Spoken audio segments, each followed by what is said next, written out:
what part of the market are we in?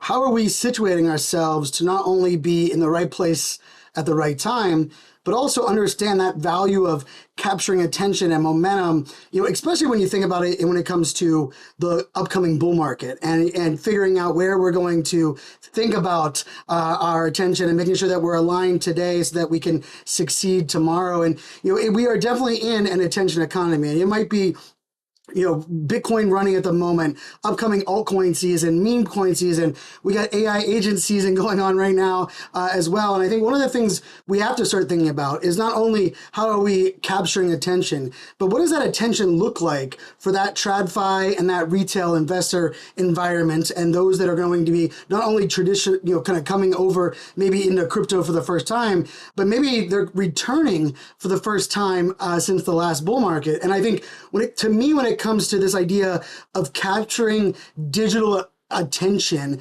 and turning something into a movement, there's really one person that I think of, and that would be Roaring Kitty. And what Roaring Kitty did with, of course, Reddit and Wall Street Bets and the entire community of GameStop.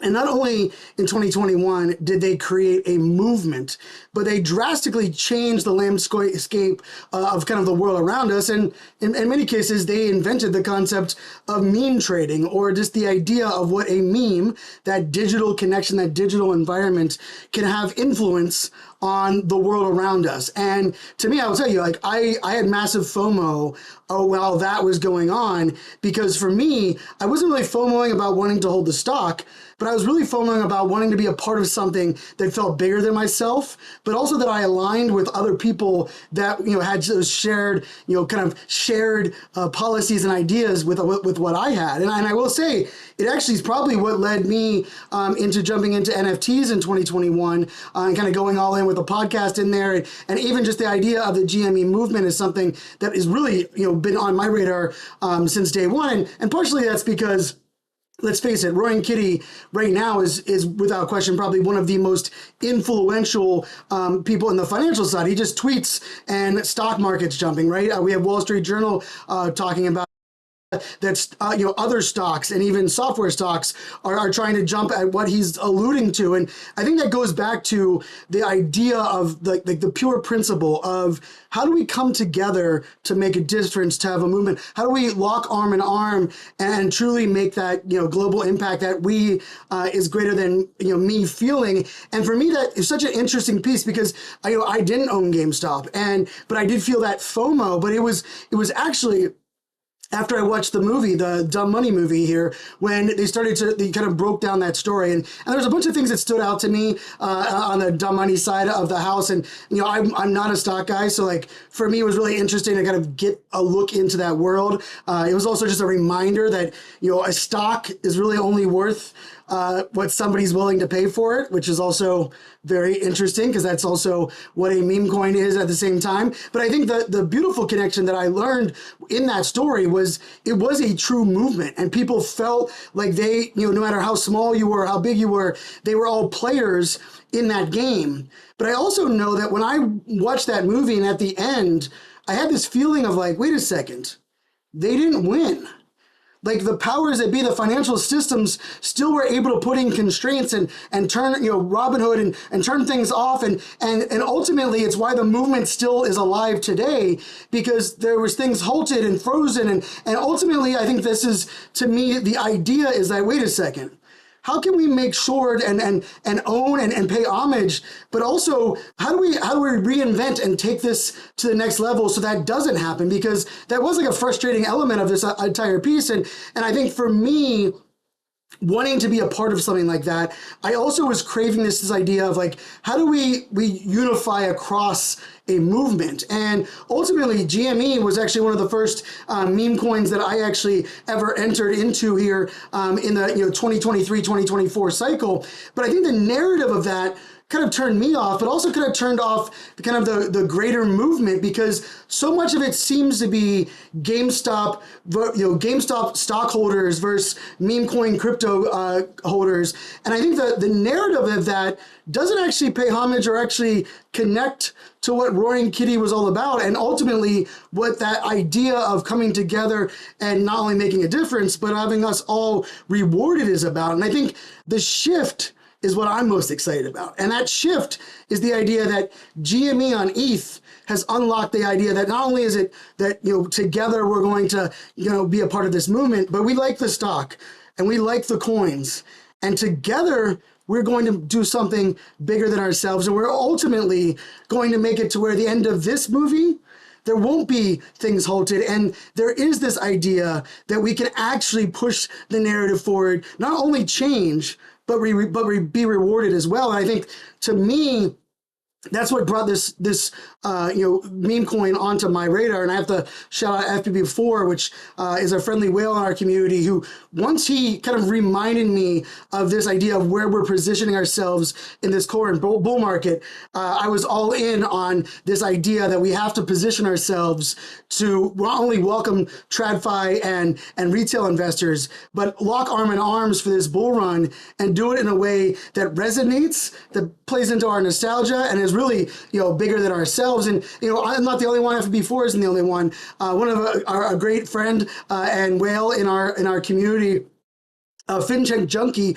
who of course is a fintech specialist. He had a really good quote in a really good article you guys should read over there on Twitter. But I thought one of the things that really stood out to me was this idea that the truth is that most people aren't inherently risk takers or gamblers. It's that they're fundamentally rational actors trying to optimize their chances in a system that others feel incomprehensible.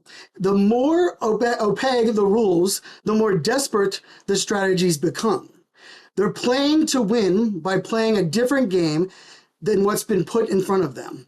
And I think that's ultimately why I was attracted to NFTs, why I moved all in on crypto, why I hold multiple meme coins across utility and meme and AI. And I think this is where I think we are. We're looking for those cheat codes that Frank points out here, those side quests, those entirely new games. And I love this idea because it is resetting the game and the art of GameStop. And I think it's not about the company.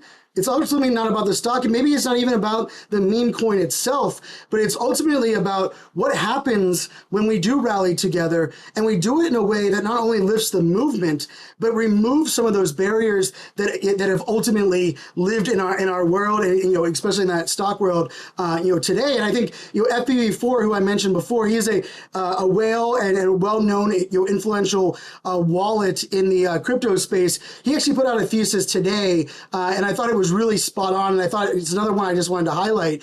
And you can read that whole thesis over there on that Twitter. But the battle isn't over. The movement is alive and well, and this time around it can't be halted. The GME ETH buy button cannot be removed. More supply cannot be minted. The entire GME community will rally together. Stockholders and crypto investors alike will stand united shoulder to shoulder against that rigged systems. The values underpinning the GME movement are here to stay. The GME community will continue to grow, and that value will continue to rise. Don't overthink it. GME put the meme trade on the map. Let's effing go. And I have to say, to me, when I think about that, and I think about positioning myself and those that I'm helping and working with, and of course not financial advice, but it's about not only where is that attention, but what can people relate to, and how can we have that welcoming environment that ultimately connects those dots and bridges things, not only from, let's just say, TradFi retail, but those that maybe are looking to dabble into crypto, or those returning to crypto. And I thought that was such a valuable thing. And I have to say, this GME Ethereum team and what they're doing, and you can see the CA and everything here on the screen, they are really stepping up. And not only are they embracing this movement, but I do believe they are positioning themselves and positioning this narrative to be one of the biggest runners of this entire bull market. And I think part of that comes down to this idea of what Roaring Kitty already built, but also the shifting digital landscape that we live in. And I'll say, they're still early, right? I think the idea that the market cap is now up over 100 million, but a little about 10,000 holders on GME Ethereum, which I think is a beautiful piece of this scenario. But there's also a bigger play here. And I think what the GME ETH team is doing is they're really positioning themselves to not only be the authority, but also to be the bridge between the stock and the tradfi and the new investors and even the young investors. And I'll say some of the things that they're doing, and they've partnered up with an app called Slingshot that actually allows people that, traditionally you're going to go buy GME on Ethereum using Uniswap or CalSwap or one of the, cryptocurrency swap exchanges that we use. But they've actually teamed up with Slingshot and have a verified account on that, which is an app in the App Store that actually allows people to buy GME on Ethereum without having to set up a wallet and not having to have that drastic, ginormous barrier to entry that many of us know that exists in this space. And then on top of that, and these announcements actually happened today when I was recording the video, and I had to kind of scramble to pull them together. But they just announced earlier today that they've teamed up with Wintermute, one of the biggest market makers in the crypto space, which is a really exciting thing, not only because it aligns with the volume and reminder, every market in the world, no matter the market, has market makers. And I think market makers are essential not only to drive attention, but also to be able to allow more arenas to onboard. And speaking of onboarding, they also announced that they are now on StockTwits, which for me this is such an interesting bridge, because there are one of the things that I think that we know that exists is there are people that want to be that hybrid, right? Own stock and own cryptocurrency, and figuring out how to bridge those worlds. Right now, crypto Twitter is where a majority of us live in this space, and I believe a majority of stock, they live on Twitter, but they also deep in Reddit, and they're deep on sites like StockTwits. And I love this partnership. And it also kind of connected with me in the Time magazine article written a while back. They were actually crediting and kind of linking the fact that StockTwits, that community and that active, stock world that is on there right now actually had a lot to do with that movement that really took GameStop by storm. We have, Reddit with Wall Street Bets, but also YouTube and of course the live streaming. And then of course also with platforms like StockTwits. So, I have to say, the brand itself, GME, and what they're doing, they really are kind of taking the conversation to the next level. And so put yourself in the shoes of maybe that new retail investor, maybe that friend of yours that you're onboarding, and they're jumping onto something like CoinMarketCap, which you see here, and they're going to be scrolling all these tickers and all these cryptocurrencies that are out there, and then they're going to see that logo, that GME, and they're going to be like, I remember that. I want to be a part of that. That connects with me.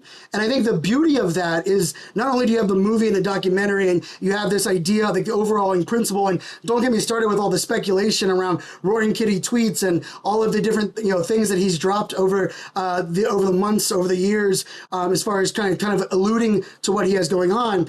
But I truly think of it in the sense of how can we bring people together? How can we find our people? And part of it is we have to connect the actual conversation. We have to be in position where people are having the conversations, but they're looking for what they can be along in. And I believe, without question, GME on Ethereum has not only figured that out, but they have positioned themselves and us as holders to not only capture the attention as the bull run begins, but allowing us to be a part of that movement, collaborating with not only those that hold the GME stock, which we cheer on as well, but also driving new community conversations with weekly Twitter spaces and the Telegram. And so I think this is the play. I think you have to check it out. Make sure you see all the things that are going on. There's some great videos here on YouTube, on Twitter, that people have talked about GME on Ethereum. And don't want to find yourself out of position or having that FOMO that I had in 2021,